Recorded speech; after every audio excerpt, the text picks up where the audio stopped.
मैं मित्रों, आप सभी का स्टडी पॉइंट हुक्मा के यूट्यूब चैनल में स्वागत है। मैं उपस्थित हूँ एक और संस्कृत के वीडियो को लेकर के, जिसमें हम आज बात करेंगे कक्षा 8 के अर्धवार्षिक प्रश्न पत्र के बारे में। यानी अर्धवार्षिक परीक्षा का मैं प्रश्न पत्र लेकर आपके सामने आया हूँ, जिसके जो जितने भी क्वेश्चन है वो सभी के सभी मैं आपको सॉल्व कराऊंगा। ठीक है, पूर्णांक आपका 50 नंबर का होने वाला है और समय है वो 2.5 घंटे का होने वाला है। ठीक है, विषय संस्कृत। ठीक है, सारे क्वेश्चन मैं आपको सॉल्व कराऊंगा। ठीक है, चलिए शुरू करते हैं। पहला क्वेश्चन है, कस्य यशः नश्यति। सही उत्तर हो जाएगा इसका बै, लुब्धस्य। यानी किसका यश नष्ट हो जाता है? लुब्धस्य यानी जो लोभी है उसका यश नष्ट हो जाता है। ठीक है, अगला क्वेश्चन है, उभयतः योगे विभक्ति ही, यानी उभयतः व परितः, इनके योग में आपकी कौन सी विभक्ति होती है? सही उत्तर होगा ऑप्शन श, द्वितीय विभक्ति। यानी उभयतः, परितः है, सर्वत्र, इन सभी के योग में द्वितीय विभक्ति प्रयुक्त होती है। क्वेश्चन नंबर 3 है, गमिष्यन्ति पदेन लकार भवति ही, यानी गमिष्यन्ति में लकार कौन सा है? इसका सही उत्तर हो जाएगा ऑप्शन श, लट लकार। अगला क्वेश्चन है, लेखितुम पदम प्रत्यय अस्ति, यानी लेखितुम जो पद है इसमें प्रत्यय कौन सा है? आपको प्रत्यय बताना है। तुमुन है, सत्री है, तमप है, शानच है। तो जिनके अंत में तुम शेष बचता है वहां पर तुमुन प्रत्यय होता है, तो यहां पर ऑप्शन ए सही हो जाएगा इसका, तुमुन प्रत्यय। ठीक है, अगला क्वेश्चन है 5वां, व्यागस्य नाम किम आसीत। कंटकेनेव कंटकम नामक पाठ है, उसमें से क्वेश्चन आया है। ठीक है, व्यादस्य नाम किम आसीत, तो सही उत्तर हो जाएगा चंचल है। यानी शिकारी का नाम क्या था? चंचल था। ये 5 क्वेश्चन थे ऑप्शनल। अब क्वेश्चन छठा आपका है खालिस्तान से जुड़ा हुआ। ठीक है, छठे क्वेश्चन में अव्यय बताने आपको, कोष्ट के शुद्धतान अव्यय पदान चित्वारिक्त स्थानीय पूर्यत, यानी आपको अव्यय शब्द बताने हैं जो खालिस्तान को पूरा कर सकेंगे। पहला है सत्यम खालिस्तान, फिर जयते, तो सही उत्तर हो जाएगा एव, यानी सत्यम एव जयते। 2 नंबर है ग्रामम वृक्षा संति, वही बेहतर परिता वाला आगे वापिस ग्रामम, इसमें साथ आ जाएगा परिता है।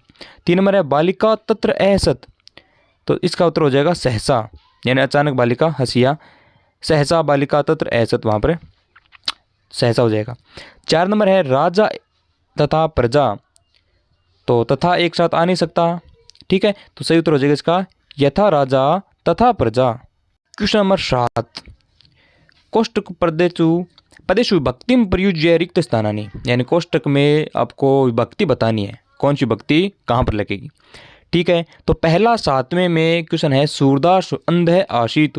सूरदास अंधा था, लेकिन नेत्रों से अंधा था, आप सभी को पता है, लेकिन इसका विभक्ति बतानी है आपको, इसमें कौन सी विभक्ति होने वाली है। यानी यहाँ पर आप अगर आपको याद हो कि नपुंसक लिंग में आपको शब्द रूप याद हो, तो आपको द्विवचन में आपको मिल जाएंगे यहाँ पर नेत्राभ्याम, तो सही उत्तर हो जाएगा इसका नेत्राभ्याम। 2 नंबर है वृक्षा संति ही।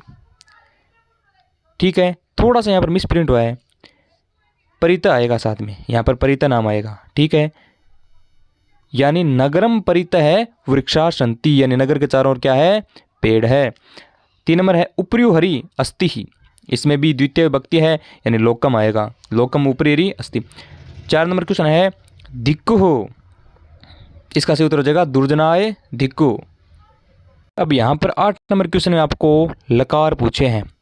ठीक है, सबसे पहले लिख धातु लट लकार मध्यम पुरुष, आपको धातु रूप याद होंगे, उनके हिसाब से आप इनका आंसर दे देना। फिर 2 नंबर में है गम धातु, यानी गम धातु का लोट लकार में उत्तम पुरुष बताना है। फिर 3 नंबर में पट धातु लिट लकार का प्रथम पुरुष बताना है। फिर 4 नंबर में क्रीड धातु में लंग लकार का प्रथम पुरुष बताना है। ठीक है, तो 9 नंबर क्वेश्चन आपका है संधि से जुड़ा हुआ।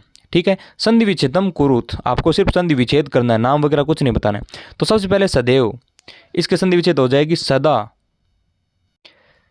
संधि विच्छेद करते हैं सदैव का सदा धन एव, सदा धन एव हो जाएगा इसका संधि विच्छेद। ठीक है, फिर हिमालय, आप सभी को पता है दीर्घ संधि है, हिम धन आलय, संधि विच्छेद हो जाएगा इसका। ठीक है, सुरेंद्र सुरधन इंद्र, संधि विच्छेद हो जाएगा सुरेंद्र का सुरधन इंद्र है। नमस्ते में आपके सत्व विसर्ग संधि है, इसका हो जाएगा नमः है धन ते, यानी जो स है उसे आपका विसर्ग बन गया है। तो 10वां क्वेश्चन आपका प्रकृति से जुड़ा हुआ है, प्रकृति प्रत्यय से जुड़ा हुआ है, इसमें प्रकृति बतानी है और प्रत्यय बताना है। पठितुम, तो पठितुम बताते हैं। पठितुम में आप सभी को पता है कि पठ धातु है और तुमुन प्रत्यय है। आप सभी को पता होना चाहिए कि जो धातु होती है या संज्ञा शब्द होते हैं उनको हम प्रकृति कहते हैं। ठीक है, पठितुम हो गया। अब हसन, तो हसन में आपके क्षत्रिय प्रत्यय है, क्षत्रिय प्रत्यय। ठीक है, यानी हस धातु हो जाएगी और क्षत्रिय प्रत्यय हो जाएगा। ठीक है, गत्वा, गम धन गम धातु हो जाएगी और कत्वा इसमें प्रत्यय हो जाएगा। गमनीय, गम धातु और एनीय प्रत्यय हो जाएगा। आप सभी को पता होना चाहिए। यहाँ पर एनियर प्रत्यय, सॉरी, ठीक है ना, एनियर प्रत्यय करना है आप सभी को। 11 नंबर क्वेश्चन देखते हैं मित्रों। अधोलिखित उपसर्गम शब्दम च पृथक कृत्वा लिखतु, यानी यहाँ पर आपको उपसर्ग को अलग करके लिखना है। अनुचर, अनुचर में आपके अनु उपसर्ग है। ठीक है, अधिवती, अधि या अध जिसे कहते हैं उपसर्ग है। प्रकरणम, यहाँ पर प्र उपसर्ग है। निर्धनम, निर उपसर्ग है यहाँ पर। ठीक है, ये सारे प्रत्यय सॉरी उपसर्ग है आप सभी के हो गए यहाँ पर। अब यहाँ पर आपके तत्सम रूप पूछे, यहाँ पर तद्भव रूप दिखा रखे हैं। तद्भव वो होते हैं जो हिंदी के होते हैं, तत्सम संस्कृत के रूप होते हैं, शब्द होते हैं। तो यहाँ पर कोख, कोख को संस्कृत में क्या कहते हैं? कुक्षु या कुक्षी। ठीक है, कुक्ष कह सकते हैं हम। सात को, तो सात को हम सह कहते हैं संस्कृत में, सह। और भाई को भ्राता कहते हैं। ठीक है, कुआं को कूपम कहते हैं। ठीक है, ये सभी आपके संस्कृत शब्द हैं। तो 13 नंबर क्वेश्चन में आपको विशेषण विषय से पूछा है।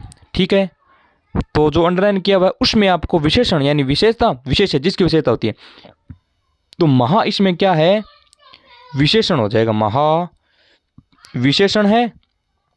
और ग्रंथ हो, ग्रंथ आपके विशेष्य है, यानी ग्रंथ की विशेषता क्या है? महा, यानी बहुत बड़ा ग्रंथ है महाभारत। 14 नंबर क्वेश्चन में आपको संख्या शब्द बताने हैं। 84 को संस्कृत में अष्टचत्वारिस्त कहते हैं, 58 को अष्टपंचाशत कहते हैं, और 28 को अष्टविंशति कहते हैं, और 35 को पंचत्रिशत कहते हैं। ठीक है, अगला क्वेश्चन है 15वां। अधोलिखित प्रश्नानां उत्तराणि पूर्ण वाक्य लिखत, यानी इसको पूर्ण वाक्य में लिखना है। पाठ्य पुस्तक से आए हुए क्वेश्चन है ये। पहला है राकेश कस्य तिरस्कारम करोति ही, राकेश ने किसका तिरस्कार किया था? राकेश कस्य तिरस्कारम करोति, तो इसका सही उत्तर हो जाएगा सृष्टे उत्पादिन्यः शक्त्यः तिरस्कारम करोति ही। ठीक है, अगला है सदैव पुरतो निदेहि चरणम गीतस्य रचिता देता कै, यानी इस पाठ के रचनाकार का नाम पूछा है आपसे, तो इसका उत्तर से हो जाएगा श्रीधर भास्कर वर्णेकर। ठीक है, अगला है वस्त्रपुट के है के साम आवश्यकता नए भविष्यति ही, आपके कंप्यूटर साक्षरता वाला पाठ है डीजी भारतम, उससे जुड़ा हुआ ये प्रश्न। ठीक है, इसका सही उत्तर हो जाएगा वस्तुपुट के है रूपये का नाम आवश्यकता नए भविष्यति ही। ठीक है, अगला है चौथा भगिनी सप्त के कानि राज्यानि संति, यानी जो 7 राज्य हैं जिनको हम सप्त भगिन्य या 7 सिस्टर कहते हैं उनके नाम यहाँ पर बताने हैं, जो अरुणाचल प्रदेश, मेघालय, मिजोरम, नागालैंड जो राज्य हैं उनके बारे में पूछा है। 12 नंबर क्वेश्चन में आपको प्रश्न निर्माण करना है। ठीक है, जो अंडरलाइन किया हुआ है, जैसे तेसाम, ये उत्तर है, इसको प्रश्न बनाना, आपको उल्टा करना होता है इसमें। तेसाम स्वामिनः असमर्था संति ही, तेसाम की जगह हो जाएगा मित्रों केसाम। ठीक है, अगला है सर्व कार्य से घोषणा अस्ति, यहाँ पर हो जाएगा कश्य, कश्य घोषणा अस्ति ही। अगला है प्रसन्न मताया विषयोडम है, यहाँ पर हो जाएगा कया। ठीक है, कया। और अंबिका क्रोडे उपविष्टि, क्रोडे की जगह हो जाएगा के है या के। और 17 नंबर क्वेश्चन में आपको पाठ्य पुस्तक से 2 श्लोक देने हैं और वो इस पेपर में नहीं होने चाहिए, यानी इनके अलावा, इसमें जो प्रिंट है उनके अलावा आपको 2 श्लोक लिखने होंगे। ठीक है, उम्मीद करता हूँ आप सभी को याद होंगे 2 श्लोक। अगला 18वां है अधोलिखित पंद्याश से हिंदी भाषा अनुवाद करत, यानी यहाँ पर 2 श्लोक दिए, इनका आपको हिंदी भाषा में अनुवाद करना है।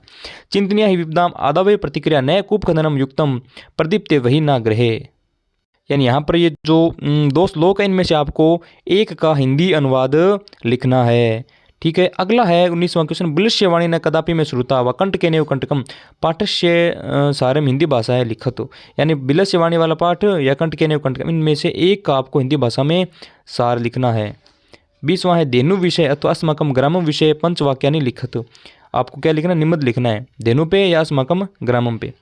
अगला है निर्देश के अनुसार विभक्ति लिखनी है आपको। बालक की षष्ठी विभक्ति लिखनी है, अस्मद की तृतीया लिखनी है, हरि की प्रथमा और भानु की पंचमी। इस प्रकार से आपको विभक्तियां लिखनी है। और 22 नंबर क्वेश्चन है, प्रधानाचार्य प्रति अवकाशम हेतु प्रार्थना पत्र लिखो। तो यहाँ आपको अवकाश के लिए अपने प्रधानाचार्य को प्रार्थना पत्र लिखना है। अंतिम क्वेश्चन है 23वां। इसमें आपको जो वाक्य दिए हुए संस्कृत भाषा में अनुवाद करना है। पहला, वह पुस्तक पढ़ता है, सह पुस्तकम पठती। ठीक है। 2 नंबर है, गांव के चारों वृक्ष है, ग्रामात परितः है या उभयतः है, वृक्षम या वृक्षः सन्ति। अगला, सीता चित्र देखती है, या इसका संस्कृत में होगा सीता चित्रम पश्यति। और 4 नंबर है इसमें, सुरेश कलम से पत्र लिखता है, सुरेश है कलमेन पत्रम लिखती। इसका सही उत्तर हो जाएगा ये। उम्मीद करता हूँ आप सभी को वीडियो पसंद आया होगा। वीडियो पसंद आया वीडियो को लाइक करना, चैनल को सब्सक्राइब करना। धन्यवाद साथियों।